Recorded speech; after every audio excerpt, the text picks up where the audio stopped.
নিশ্চিত করা সরকারের দায়িত্ব। কিন্তু অত্যন্ত দুঃখের বিষয় হচ্ছে সরকার দায়িত্ব আসার পর তারা বিশেষ করে নিরাপত্তার ক্ষেত্রে ন্যূনতম মানুষের যে চাহিদা ছিল সেটা পূরণ করতে ব্যর্থ হয়েছে। আমরা বিগত দিনে দেখেছি কোথাও হত্যাকাণ্ডের শিকার হইলে কিংবা রাষ্ট্রীয় নিরাপত্তাজনিত কোনো দুর্ঘটনা ঘটলে তাৎক্ষণিক কোনো ব্যবস্থা নিতে পারেনি। বিশেষ করে গত আগস্টে 29শে আগস্ট আপনারা জেনে থাকবেন গণ অধিকার পরিষদের সংগ্রামী সভাপতি এবং ডাকসুর সাবেক ভিপি জনাব নুরুল হক নুরের ওপর যে নির্মমভাবে হামলা করা হয়েছে, সেই হামলার এতদিন হওয়ার পরও সরকার প্রয়োজনীয় কোনো ধরনের ব্যবস্থা নিতে পারেনি। তারই ধারাবাহিকতায় গণঅভ্যুত্থানের সংগ্রামী নেতা উসমান হাদির উপর যে নির্মমভাবে হামলা করা হয়েছে, যিনি এখন হসপিটালে মৃত্যুর সাথে পাঞ্জা লড়ছে, তার যেই ঘটনা সেটা কিন্তু সরকার বিচারহীনতার কারণে এই ঘটনা ঘটেছে। এর দায় অবশ্যই সরকারকে নিতে হবে। বিশেষ করে আমরা দেখি এই সরকারের একটা স্বরাষ্ট্র উপদেষ্টা আছে যার ন্যূনতম কোনো কমন সেন্স নাই, দায়িত্বহীন কোনো, সে তো বক্তব্য দিতেই পারে না, তার যে কার্যক্রম সেই কার্যক্রমে সেই পালন করতে পারছে না। আমরা বিশেষ করে দেখি সে তার যে পুলিশ বাহিনীকে হচ্ছে তাকে অ্যাক্টিভ করা, সেই সিটে না করে আমরা মাঝে মধ্যে মিডিয়ার মাধ্যমে দেখতে পাই তিনি পুলিশ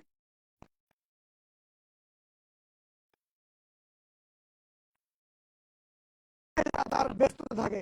তার কাজ ছিল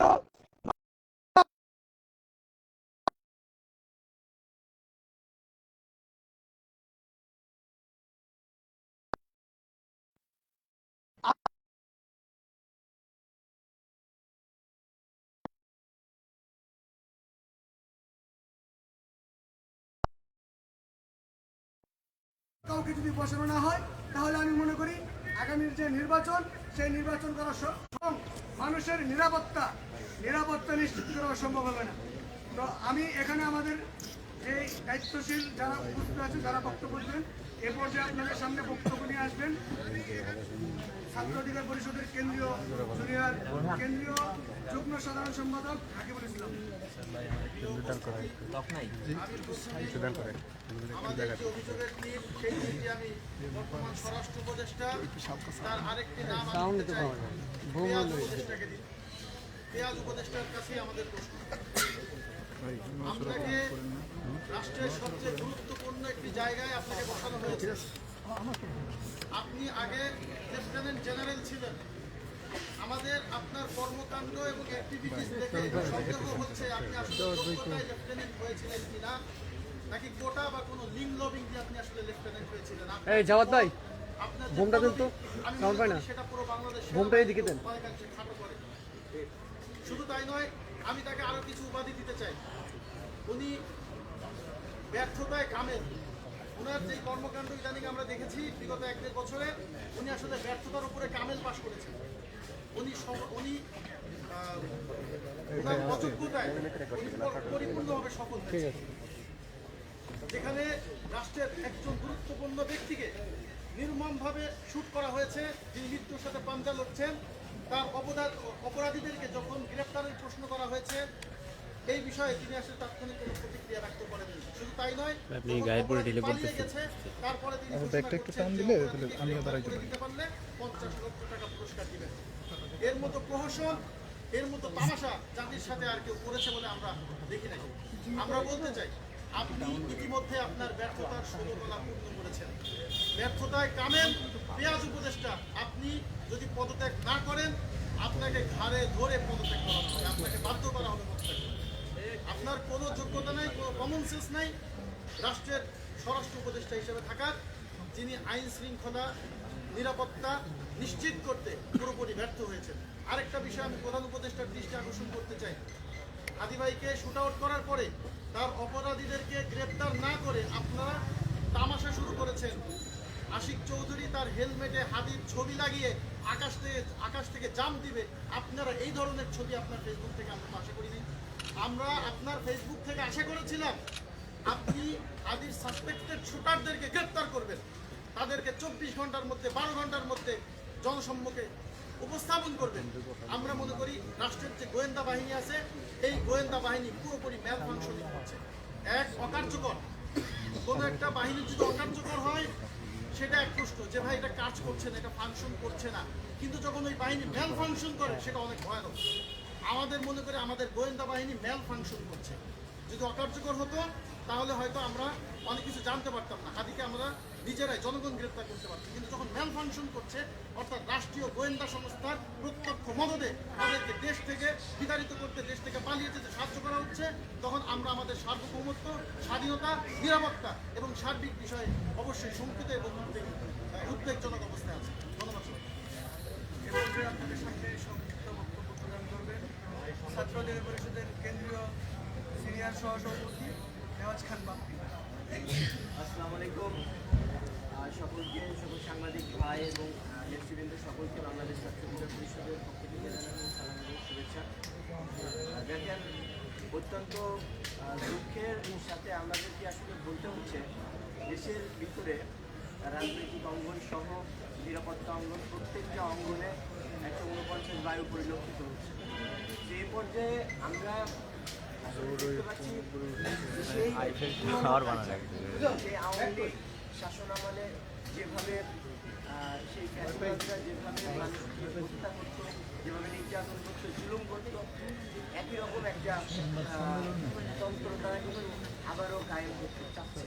আমরা দেখেছি বিগত দিনে আওয়ামী লীগকে যেভাবে ফ্যাসিবাদ হতে সাহায্য করা হয়েছিল, আবার সামনে হয়তো কোনো ফ্যাসিবাদ তন্ত্রকে সামনে আনার জন্য এই ধরনের কার্যক্রম পরিচালনা করা হবে।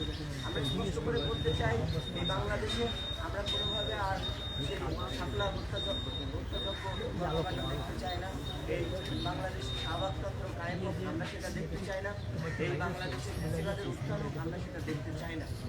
জনগণের জীবনের নিরাপত্তা নিশ্চিত করতে হবে, এই নিরাপত্তার কোনো বিকল্প নাই। আমরা দেখেছি হাদিকে কীভাবে শুট করা হয়েছে, অথচ দেখলাম আজকে মনে খবরে দেখলাম যে তার প্রেমিকা এবং স্ত্রী তাদেরকে ওই যে যিনি শুট করেছেন তাদেরকে নাকি মানে গ্রেপ্তারের আওতায় আনার জন্য চেষ্টা চালিয়ে যাচ্ছে। এখনও এত সময় পেরিয়ে গেল, অথচ কেউ হাই জাম্প করছে, কেউ বলছে যে 50 লাখ টাকা পুরস্কার দিতে হবে। আইন শৃঙ্খলা বাহিনীর এত বড় অধঃপতন হয়েছে যে তারা নিজেদের এত বড় গোয়েন্দা বাহিনী থাকতে, এত কিছু থাকা সত্ত্বেও তারা এখনও অবধি ঠিকভাবে একটা মানে শুটারকে, তাও কোথায় শুট করেছে, পল্টনের মতো গুরুত্বপূর্ণ জায়গায় যেখানে অসংখ্য সিসি ফুটেজ, অসংখ্য ক্যামেরা রয়েছে, মানে চাইলে তারা কিন্তু অনায়াসে সেগুলো বের করতে পারে, কিন্তু তারা সেটা করতে পারে। তা আমরা আসলে বলতে চাই যে এই বিপ্লব পরবর্তী সময়ে বাংলাদেশের বিপ্লবীরা, বিপ্লব পরবর্তী সময়ে মানে যারাই বিপ্লব সংগঠিত করেছে তাদেরকে তারা টার্গেট কিলিং করে করার জন্য তারা কিন্তু চেষ্টা চালিয়ে যাচ্ছে। তারা হয়তো এটা ভেবেছিল যে হাদিকে যদি শুরু করা হয় তাহলে হয়তো বাংলাদেশে একটা ভয়তন্ত্র কায়েম হবে, বাংলাদেশ হয়তো আবার ভয় পাবে। কিন্তু অত্যন্ত আশ্চর্যের বিষয় হচ্ছে হাদিকে হত্যা করার পরে নতুনভাবে একটা বাংলাদেশ আবার জেগে উঠেছে। সুতরাং আমরা বলতে চাই, এই নতুন বাংলাদেশে সেই পুরাতন বন্দোবস্তের নামে আর রাজনীতি আমরা দেখতে চাই না। যারা বাংলাদেশে ভয়ের রাজনীতি কায়েম করতে চায়, যারা বাংলাদেশটাকে আবার ফ্যাসিবাদী শাসন আমলায় সেই জায়গায় নিয়ে যেতে চায়, আমরা স্পষ্ট করে তাদেরকে হুঁশিয়ারি দিতে চাই, বিপ্লবীরা কিন্তু এখনো মরে যায়নি, বিপ্লবীরা কিন্তু জেগে আছে। আজকে শুধু হাদি নয়, আজকে অনেকজনের উপরে তারা টার্গেট করে কিলিং করার চেষ্টা করছে। আমরা দেখেছি অনেকে দিল্লির এজেন্ডাকে বাস্তবায়ন করার চেষ্টা করছে।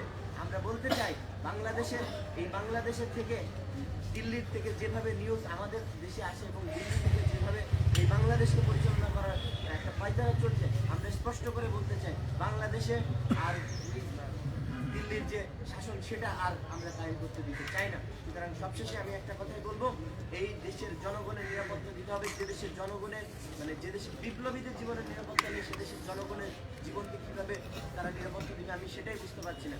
যদি এই নিরাপত্তা দিতে তারা ব্যর্থ হয়, আমরা হুঁশিয়ারি করে বলে দিতে চাই, ছাত্র অধিকার পরিষদ থেকে এই স্বরাষ্ট্র উপদেষ্টার পদত্যাগের দাবিতে আমরা ইনশাল্লাহ রাজনীতি নামব।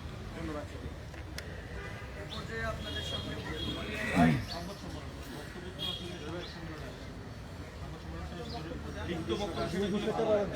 সবাই লাইভ আছি তো